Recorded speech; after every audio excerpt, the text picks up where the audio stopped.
My safari starts in this park within the Nairobi city boundary.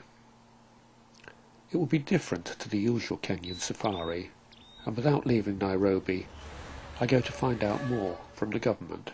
For many years there's been a lot of challenges, especially in the areas of land and housing.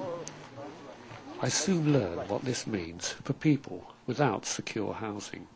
Majority of the people who live in informal settlements do not have title deeds, which means they have no rights for land, they have no rights for housing. This is a long-standing legacy. The old constitution did not give rights to the people who live in informal settlements.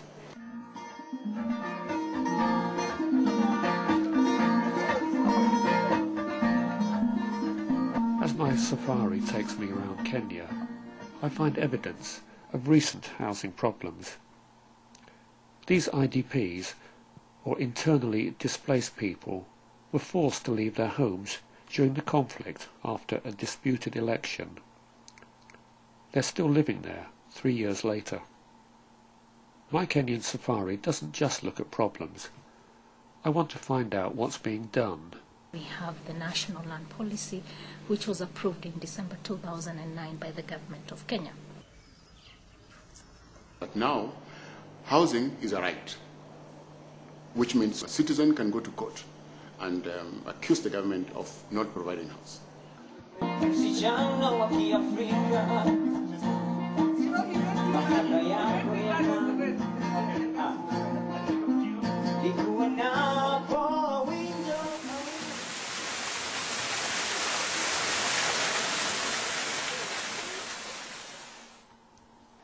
As well as national parks, my tour includes Huruma, an example of a community that's already made improvements in the most difficult of circumstances.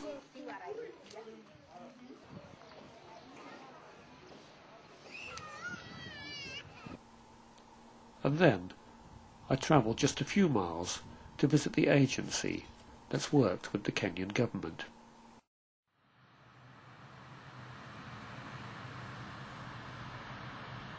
GLTN has been involved through UN Habitat's support to the Development Partners Group on Land, and UN Habitat has been chairing the Development Partners Group on Land for the last 8 years in supporting the land reforms in Kenya. GLTN, or the Global Land Tool Network, which is facilitated by UN Habitat, helped to bring together a range of partners. GLTN then is able to work with the development partners and also work closely with the non-state actors, which comprises both of the civil society and then private sector. And then they are able now to inform the work in preparing for implementation of land reforms. And I also learned that there's other international support. The government approached the World Bank and told the bank, look, we have a challenge in our hands. The urbanization process is amazing. Right now at the moment, almost 60 to 65% of the Kenyan population live in urban areas. So the World Bank said, okay, fine, we will support you. One of the programs addresses slums. Most satisfying thing is that to see that, for example, the National Land Policy process, which we have been involved in, has proposed redressing some of these issues. For example, including gender issues into the process, reviewing the legal framework to ensure that we are able to deliver land reforms and secure rights.